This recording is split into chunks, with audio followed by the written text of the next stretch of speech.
Hi అండి. నమస్తే అందరికీ. మేమైతే తిరుపతి ప్రయాణం చేశాము. అక్కడ జర్నీలో ఏవైతే రూమ్స్ గురించి కానీ, లేకపోతే దర్శనం గురించి కానీ కొన్ని డీటెయిల్స్ మీకు చెప్తామని వీడియో అయితే చేశాను.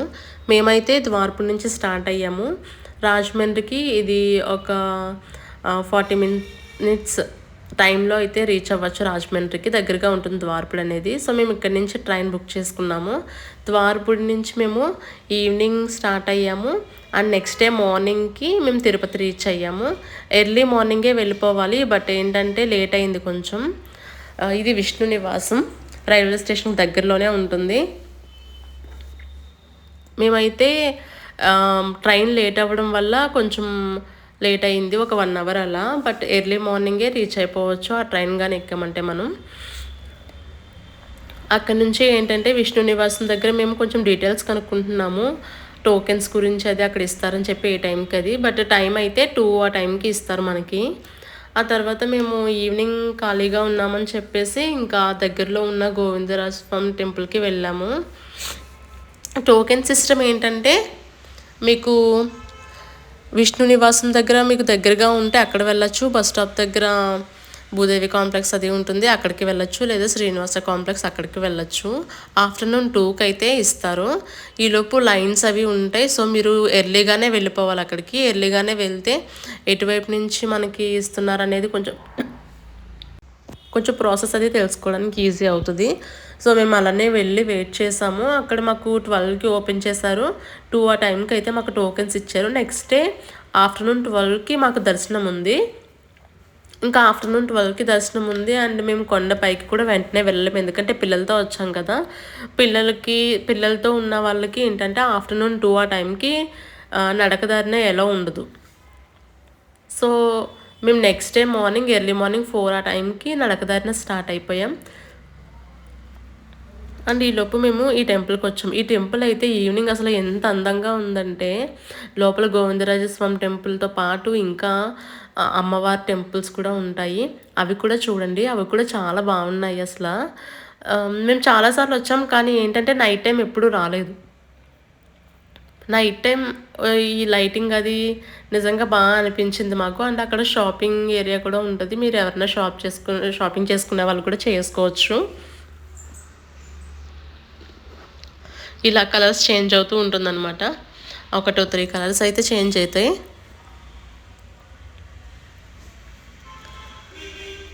మాకు ఇక్కడ దర్శనం కూడా బాగా జరిగింది. లోపలికి మొబైల్స్ అలో చేయరు. సో మొబైల్ లోపలికి వెళ్ళలేదు మేము. అక్కడ కౌంటర్స్ ఉంటాయి, కౌంటర్స్లో ఇచ్చేయచ్చు. మళ్ళీ మనకి ఇచ్చేస్తారు మన మొబైల్స్ మనకి.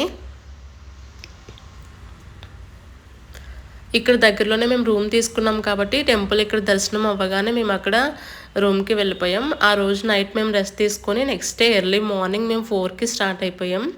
అక్కడ మేము ఎర్లీ మార్నింగ్ స్టార్ట్ అయిపోయినప్పుడు ఏంటంటే అలిపిరి దగ్గర లగేజ్ ఇచ్చేసాము. అలిపిరి దగ్గర మీరు లగేజ్ ఇచ్చేసారని అంటే ఫ్రీ కౌంటర్సే ఉంటాయి ఇక్కడే అలిపిరి దగ్గర. ఈ ప్లేస్లో మీరు కనుక లగేజ్ కౌంటర్స్ దగ్గర ఇచ్చేసారని అంటే ఆ లగేజ్ మీకు పైకి వచ్చేస్తుంది. అవి ఇచ్చేసిన తర్వాత నడకదారి స్టార్ట్ అవుతుందన్నమాట. ఇవి 2 వేస్ ఉంటాయి. స్వామివారిది 2 వేస్ ఉంటాయి. మేమైతే అలిపిరి నుంచి స్టార్ట్ అయ్యాము. ఇక్కడ స్టార్టింగ్ కొబ్బరికాయ అది కొట్టేసుకొని ఇక్కడ నుంచి స్టార్ట్ అవ్వచ్చు. చాలా బ్యూటిఫుల్ ఎక్స్పీరియన్స్ ఇదైతే. అలా వెళ్తూ ఉన్నప్పుడు ఏంటంటే మధ్యలో మనకి గోపురాలు ఉంటాయి అన్నమాట. గోపురాలు ఉంటాయి అండ్ అల్వార్ విగ్రహాలు ఉంటాయి. ఒక్కొక్క గోపురానికి ఏంటి విశిష్టత అనేది అక్కడ రాసి ఉంటాయి. మీరు అవి కూడా చూడొచ్చు. మధ్యలో చిన్న చిన్న విగ్రహాలు అవి ఉంటాయి. వాటికి విగ్రహాలు అంటే దేవుడు విగ్రహాలు, అవి దండం పెట్టుకొని వెళ్ళొచ్చు చక్కగా.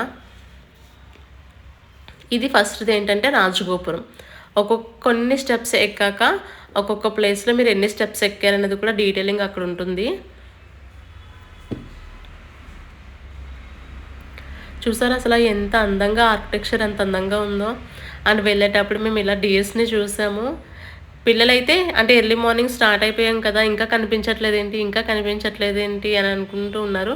పిల్లలు కూడా పాపం మాతోనే నడిచే వచ్చారు. కొంచెం బాబు చిన్నోడు కాబట్టి మేము ఎత్తుకున్నా కూడా వాడు కూడా చాలా యాక్టివ్గా నడిచాడు.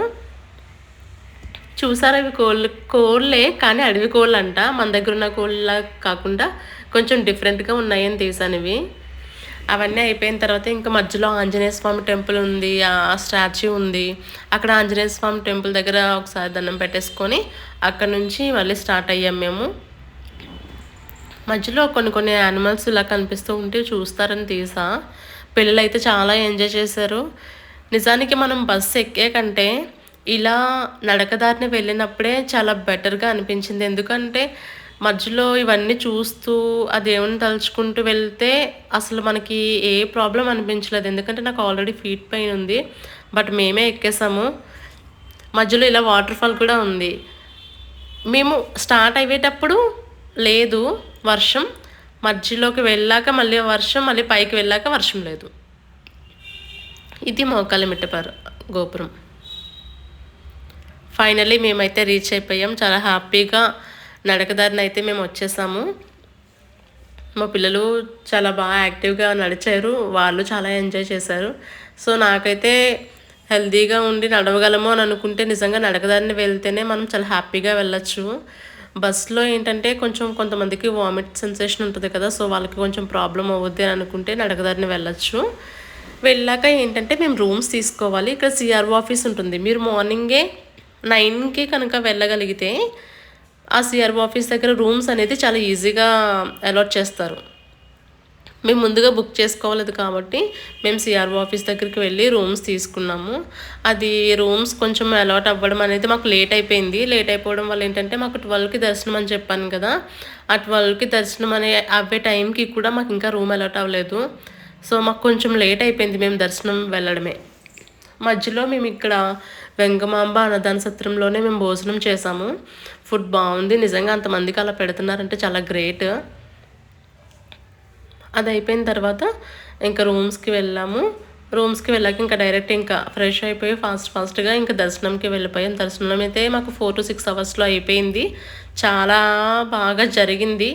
బట్ చాలా మంది కూడా ఉన్నారు. అంతమంది ఉండేసరికి మాకు పిల్లలతో కొంచెం కష్టంగా అనిపించింది. నిజంగా ముందే మీరు 3 months ముందే బుక్ చేసుకొని వెళ్ళే దర్శనానికి ఇంకా బెటర్గా ఉంటుంది. అలా లేనప్పుడు ఇలా టోకెన్స్ తీసుకొని కూడా వెళ్ళొచ్చు.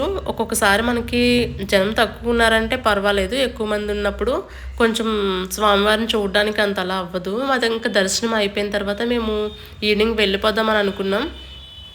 ఎందుకంటే మేము నెక్స్ట్ డే కంచి వెళ్ళాలంటే ఎర్లీ మార్నింగ్ మనకి 4కి ట్రైన్ ఉంటుంది. అది కనుక మనం క్యాచ్ చేస్తే ఎర్లీ మార్నింగ్ మనం కంచి ప్రశాంతంగా వెళ్ళొచ్చు. బస్ కంటే ట్రైన్ బెటర్ అని నా ఒపీనియన్. సో మేము అలా వెళ్ళాము. అలా వెళ్దామని చెప్పి ఇంక వచ్చేస్తుంటే మాకు ఇలా స్వామివారిది కనిపించింది ఊరేగింపు. ఆ లైట్స్ ఫోకస్ వల్ల మనకి విగ్రహాలు సరిగ్గా కనిపించడం లేదు. స్వామివారిది సరిగ్గా కనిపించట్లేదు. బట్ చాలా బాగుంది అది. మేము అసలు ఇది చూడలేమేమో అనుకున్నాము. బట్ మేము ఇంకా అప్పుడే జస్ట్ అలా వెళ్ళిపోదాం అని అనుకునే టైంకి మాకు ఇది ఊరేగింపు కనిపించింది. చాలా హ్యాపీ అనిపించింది. తర్వాత అది అయిపోయిన తర్వాత మేము ఇంకా స్టార్ట్ అయిపోయాం. తిరుపతి కిందకి వచ్చేసామన్నమాట. వచ్చేసి ఎందుకంటే నైట్ టైము మళ్ళీ మనకి ఎలా ఉండదు కాబట్టి ముందుగానే వచ్చేసాం మేము. పిల్లలతో నైట్ టైం ఎలా చెయ్యరు అని పిల్లలతో వెళ్ళే వాళ్ళు అయితే ఆఫ్టర్నూన్ 2 ఆ టైంకి కూడా కొండ ఎక్కనివ్వరు. అందుకే ఎర్లీ మార్నింగ్ స్టార్ట్ అవ్వాలి కదా అని చెప్పేసి మేము ముందుగా ఎర్లీ మార్నింగే స్టార్ట్ అయ్యాము. నెక్స్ట్ డే ఇంకా మేము కంచి వెళ్ళాము. సో నా వీడియోలో మీకు ఏమైనా కొంచెం ఇన్ఫర్మేషన్ అది మీకు నచ్చితే ప్లీజ్ సబ్స్క్రైబ్ చేయండి, లైక్ చేయండి. అండ్ చెప్తున్నా కదా, మీరు అయితే ఖచ్చితంగా అప్పటికప్పుడు ప్లాన్ చేసుకుంటే కనుక ఇలా టోకెన్స్ తీసుకొని వెళ్తే easy way. Okay, bye bye, thank you.